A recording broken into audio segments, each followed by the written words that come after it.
우리가 수요일 날 연합으로 이제 모이고 있지 않습니까? 그래서 제가 조금 일찍 나오는 편인데, 몇 주 전에, 1시간 전에 나와가지고, 너무 일찍 도착이 그렇고 해서 해운대 도서관에 이제 가게 되었습니다. 안 그래도 부활 이제 메시지를 전하라고, 조금 이제 나이가 다른 분보다 많아서 이제 그렇게 권유를 해서 좀 부담이 있었는데, 그래서 간 김에 이렇게 책을 보다가 성경을 알기라는 책이 있었습니다. 미국의 스탠포드 대학의 물리학 교수가 이제 은혜를 받고 성공의 목사가 되어가지고 쓴 책인데요. 그 책을 쭉 읽다 보니까 참 오늘 도전을 잘했구나 그런 생각이 들었습니다. 거기 책에는 부활이 주는 세 가지 증명 이렇게 얘기를 하였습니다. 부활이 주는 세 가지 증명은 첫째가 예수님을 증명했다는 거예요. 예수님이 하신 공생애 또 하신 말씀, 행위, 특별히 십자가가 맞다. 이것을 증명했다는 거예요. 그리고 둘째는 하나님이 맞다는 것을 증명했다는 거예요. 하나님이 구원 계획을 하시고 어린 양을 보내시고 제사제도를 만드시고 율법을 주시고 그리고 예수님을 보내신 이런 하나님이 하신 모든 행위와 말씀이 맞다는 것을 증명했다는 거예요. 여러분 아마 동의가 되실 겁니다. 그리고 세 번째는 성경 말씀과 그 가치가 증명이 됐다는 거예요. 그러니까 하나님 말씀이 결코 주어도 틀림이 없고 그 말씀의 가치가 증명이 되었기 때문에 누구든지 그 말씀대로 살아가면 반드시 복을 받고 그리고 완전하고 은혜로운 삶을 살 수 있다는 것이 증명이 되었다는 거예요. 야, 정말 이 과학자로서 이 사람이 참 성경을 잘 봤구나, 부활을 잘 봤구나 그런 생각이 들었습니다. 여러분 시편 128편에도 하나님을 경외하고 그 도에 행하는 자마다 복이 있도다 그렇게 얘기를 했단 말이에요. 가정이 잘 되고 자손들이 잘 되고 또 하나님이 또 그같이 복을 주고 하시는 말씀들이 있는데, 그런 것처럼 우리가 이 부활을 통하여 예수님의 부활을 통하여 이 하나님 말씀의 가치가 증명이 다 됐기 때문에 우리가 더 이상 신앙생활 하는데 갈등하거나 의심하거나 주저하거나 헌신하기를 기피하거나 그렇게 할 이유가 없다는 거예요. 이미 부활로서 이 모든 예수님과 하나님과 성경 말씀의 가치가 다 증명이 되었기 때문에 이제는 우리가 그 길을 담대하게 따르면 된다는 거예요. 오늘 성경은 이제 막달라 마리아가 예수님의 부활을 경험하고 이제 보고 들은 것과 그리고 그 변화를 살펴보려고 합니다.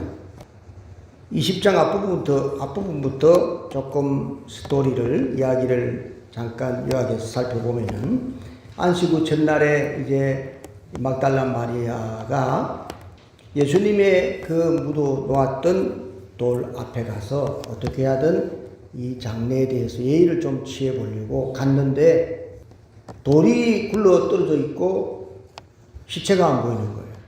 그래서 놀라서 이제 돌아가서 베드로와 또 제자들에게 예수님 시체가 없어졌다. 그러니까 베드로하고 요한이 열심히 뛰어와서 이렇게 보니까 시체는 없어지고 다른 사람들이 옮겼는갑다 이렇게 생각하게 된 거예요. 그리고 이제 베드로와 요한은 집에 돌아가고 막달라 마리아는 계속 울면서 이제 예수님을 찾는 거예요. 그리고 무덤 이렇게 베드로와 요한도 봤지만은 그래도 한번 이렇게 굽히려서 울면서 눈물을 뚝뚝 흘리면서 이렇게 굽히려 보니까 그 안에 흰 옷 입은 천사가 둘이가 있는 거예요. 그래서 처음에는 사람인 줄 알았겠죠. 혹시 우리 예수님의 시체를 누가 가져간지 모르십니까? 하면서 눈물을 흘리고 있는 거예요. 그리고 이 뒤를 돌아보니까 한 분이 서 계신데 예수님이었어요. 그런데 마리아는 예수님인 줄을 몰랐죠. 왜 예수님 죽은 줄 알았습니까? 예수님이 말씀하셨습니다. 여자여 어찌하여 울며 누구를 찾느냐. 마리아는 그가 동산직인 줄 알았다 했습니다. 그리고 눈물을 흘리면서 당신이 옮겨갔거든 내게 좀 일러주세요. 그러면 제가 가져가겠습니다. 예수님이 얼마나 감동하셨겠습니까? 마리아야. 평상시에 부르시던 그 음성을 듣고 마리아는 깜짝 놀랐어. 선생님이시군요. 라고 이제 대답을 하였습니다. 그리고 예수님이 마리아에게 몇 가지 말씀을 하시고 마리아는 부활의 첫 증인으로 섰다는 것이 오늘 성경의 이야기입니다. 왜 성경은 이 마리아의 눈물과 그 안타까움을 이렇게 기록했을까요? 여러분 오늘 마리아가 운다는 이야기가 4번이나 나오고 그리고 얼마나 그냥 잠깐 흘렸겠습니까? 통곡을 하면서 눈물을 주룩주룩 흘리면서 예수님의 시체가 어디 갔냐고 그렇게 여성의 섬세한 감정을 가지고 그렇게 했지 않았겠습니까? 왜 이 성경은 이 마리아의 눈물과 안타까움을 보여줄까요? 우리가 영화를 보면은 이제 안타까울 때가 있죠. 예를 들어서 깡패에게 막 혼이 나는데 자기 부인이 혼이 나는데 남편은 조금 건너편에 있는데도 그걸 알지 못하고 딴짓하고 있으면 얼마나 안타깝겠습니까? 지금 뭐하냐? 저 사람 지금 뭐하는 거야? 지금 자기 부인이 지금 깡패에게 지금 해를 당하고 있는데 지금 뭘 하는 거야? 그렇게 우리가 생각하게 되죠. 그러면서 남편이 알고 뛰어올 때 우리가 얼마나 마음이 이렇게 참 감동이 되고 그렇게 되겠습니다. 마리아가 천사를 보고도 혹시 예수님 어디 계신지 모르십니까? 라고 물을 때 우리가 얼마나 안타깝겠습니까? 그리고 예수님을 보고서도 당신이 동산직이면 시체를 있는 데를 가르쳐 주세요. 제가 가져가겠습니다. 얼마나 안타깝습니까? 우리가 지금 이 부활 영화를 보고 있다면 아이고 저 마리아 막달라 마리아 지금 뭐 하는 거야 지금 천사를 보고도 그렇게 하고 있고 예수님을 직접 대면하고서도 지금 예수님을 알지 못하고 뭘 하는 거냐고 그리고 우리가 굉장히 안타깝죠. 오늘 성경은 이 마리아의 눈물과 안타까움을 극적으로 보여주는 이유는 부활이 사실임을 극적으로 보여주기 때문입니다. 부활은 2000년 전에 그 이스라엘의 돌 무덤에서 일어난 부인할 수 없는 역사적 사실이라는 것을 확실하게 보여주는 거예요. 마리아는 예수님 부활하니 몰랐습니다. 부활을 꾸미지 않았습니다. 예수님 반드시 죽은 줄 알았습니다. 그래서 예의를 차리고 장례를 위해서 인사를 하려고 왔는데 그리고 예수님이 부활하는지도 모르고 그렇게 알지 못하고 있었는데 그녀가 예수님을 사모하는 가운데 예수님이 만나주셨습니다. 오늘 성경 본문 앞에 베드로와 요한과는 좀 다릅니다. 요한과 베드로는 그래도 예수님 시체가 누가 가져갔는갑다. 그리고 돌아간 거예요. 그러나 마리아는 끝까지 예수님을 찾았습니다. 죽은 예수님이라도 그 위에 내가 인사라도 드려야 된다고 하는 그런 마음으로 예수님을 찾았는데 결국 예수님은 그를 만나주셨습니다. 오늘 이것만이 요한복음 20장 이것만이 예수님의 부활을 말하는 게 아니죠. 마태, 마가, 누가, 요한 모든 곳곳마다 그리고 구약과 신약 곳곳마다 예수님의 부활을 기록하고 있습니다. 왜 성경은 부활을 이렇게 기록할까요? 그것은 부활은 예수님이 하신 모든 말씀의 완성이기 때문에 그렇습니다. 특별히 예수님이 십자가 지시고 우리의 죄짐을 지고 십자가 지신 것이 완성되었다고 하는 그런 이야기를 하고 있기 때문에 성경은 여러 곳곳에서 부활을 소개하고 있습니다. 얼마 전에 어떤 우리 목사님 사모님이 길거리 가다가 이단들이 전도를 해서 예수님 십자가 뭐 그런 이야기를 해서 아유 우리하고 똑같은 같다 싶어서 아유 그래요. 이 다음 주가 이제 예수님 부활이잖아요. 이러니까 우리는 예수님 부활 안 믿습니다. 그러더라고요. 이단들은 부활을 없애는 거예요. 부활이 없으면 십자가가 없기 때문에. 그런데 부활을 안 믿는 그 사람들이 예수님 십자가 이야기를 하니까 사람들이 모르고 그냥 전도지를 받고 따라간다 이 말이에요. 여러분 부활이 없으면 십자가가 없습니다. 또 십자가가 없으면 부활이 없습니다. 십자가와 부활은 한 손이에요. 손바닥과 손등이에요. 이걸 어떻게 가를 수 있습니까? 십자가와 부활은 하나예요. 하나님이 우리를 죄와 사망에서 해방시키기 위해서 보내신 예수님의 그 십자가와 부활은 그 하나님의 사랑의 완성인 것입니다. 로마서 1장 4절은 이렇게 말씀합니다.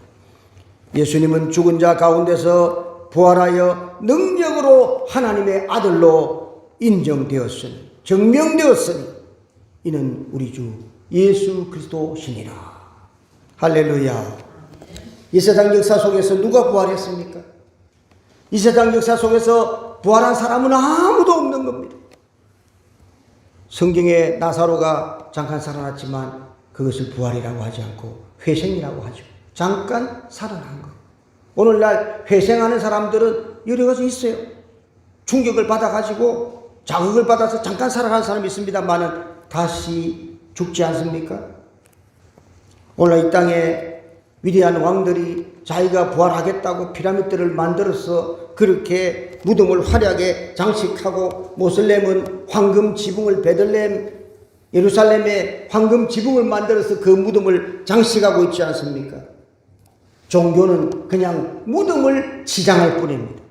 그러나 예수님은 다시 살아나신 거예요. 예수님은 빈 무덤인 겁니다. 무덤이 없어요.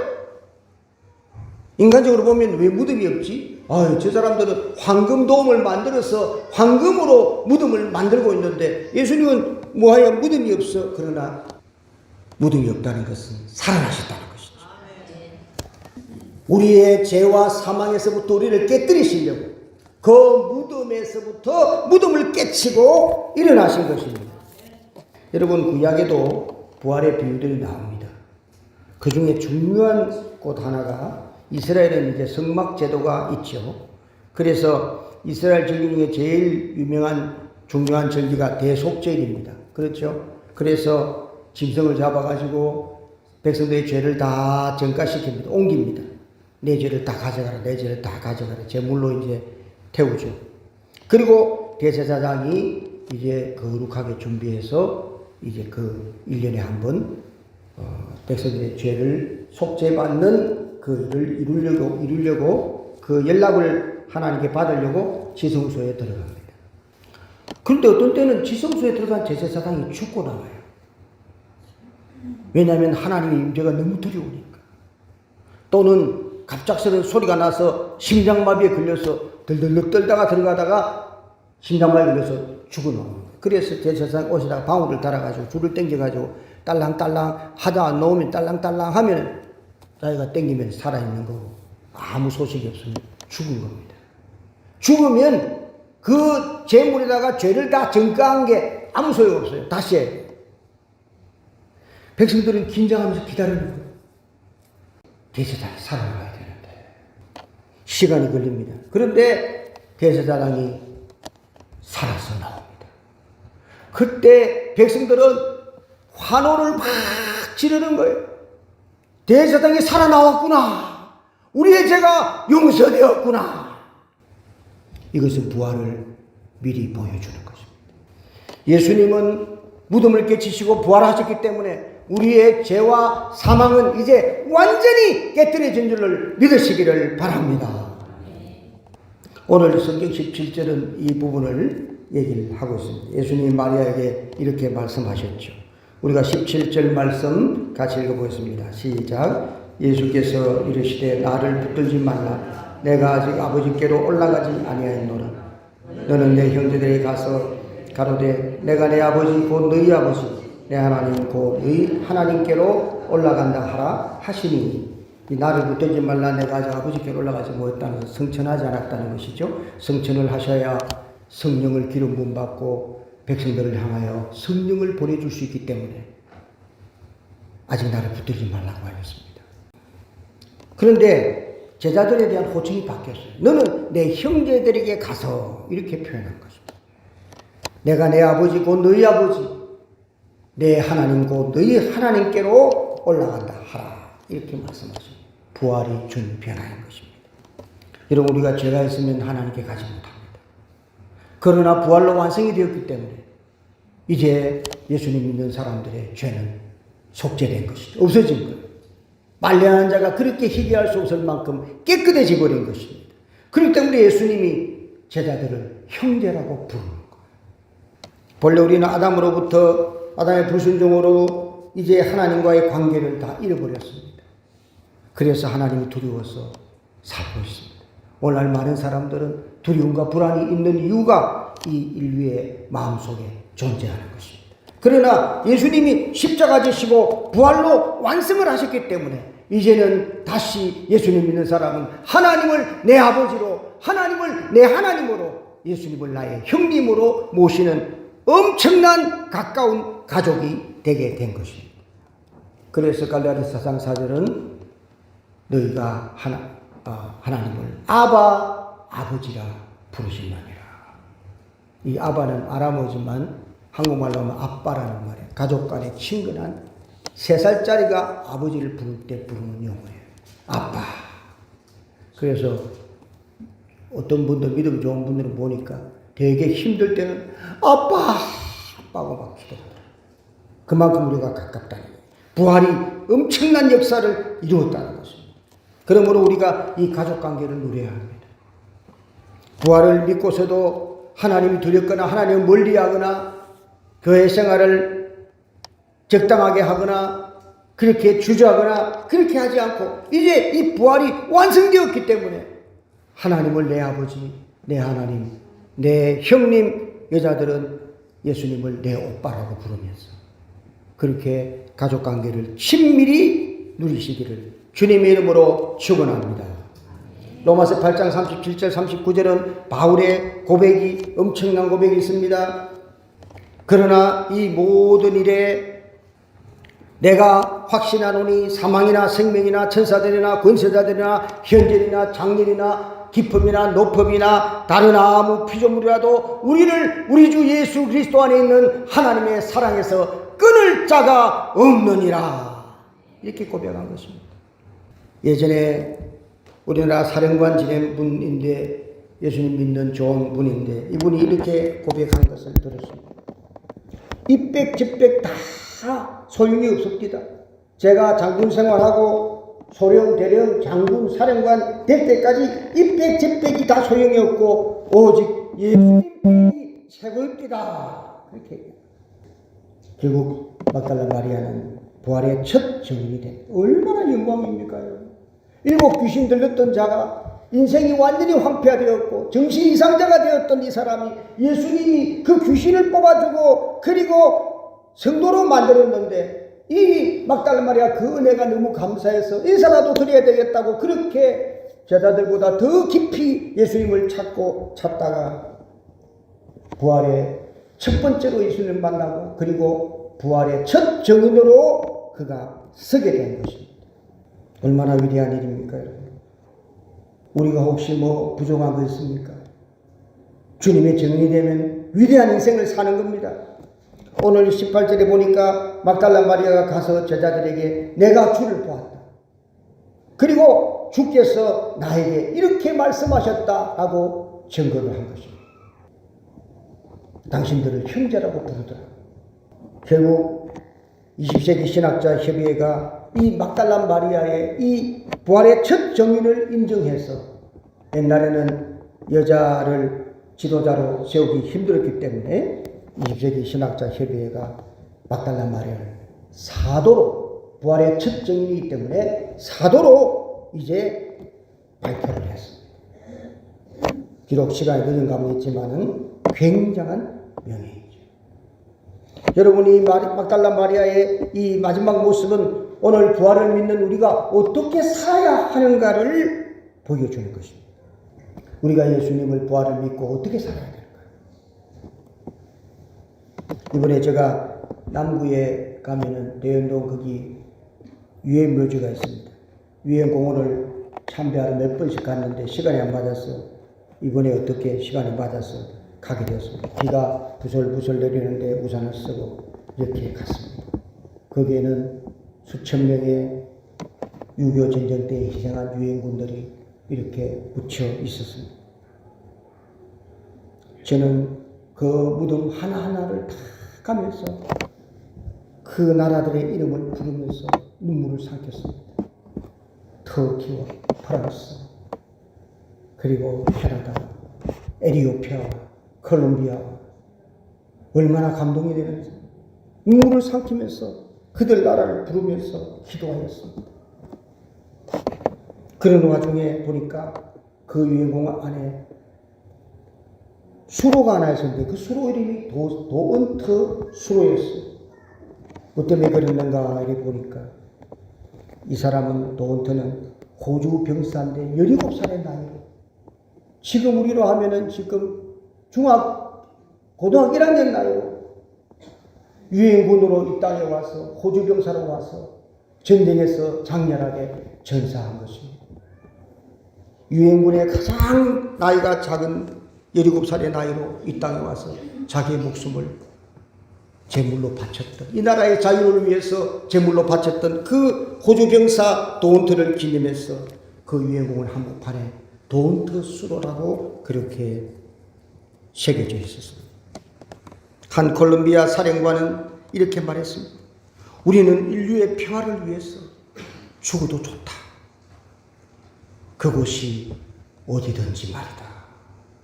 국가가 이들의 헌신과 희생 그리고 그들의 수고를 이렇게 빛낸다면은 오늘 우리가 하나님과 그의 나라와 교회를 위해서 헌신하고 수고하고 희생하고 하는 사람들을 얼마나 아름답게 맞이해 주겠습니까? 그래서 고린도전서 15장은 부활장 아닙니까? 부활장의 결론이 뭐라고 했습니까? 그러므로 너희는 견고하며 흔들리지 말고 항상 주의 일에 더욱 힘쓰는 자들이 되라. 이는 너희의 수고가 결코 헛되지 않은 줄을 알미니라. 찰스 불전이 이렇게 말했습니다. 마가복음 8장 38절을 보면은 인자가 아버지의 영광으로 그 거룩한 천사들과 함께 올 때에, 이 말씀을 해석하면서 하나님과 자녀된 사람들의 그 영광이 바로 이런 것이다. 예수님이 그 아버지의 영광으로 거룩한 천사들과 함께 이 땅에 올 때에 영접되는 사람은 바로 예수님을 부활을 믿고 그분의 가족이 되는 사람들이라고 말을 하였습니다. 여러분 가만 보세요. 이 세상에 우리가 여러 사람들이 있습니다.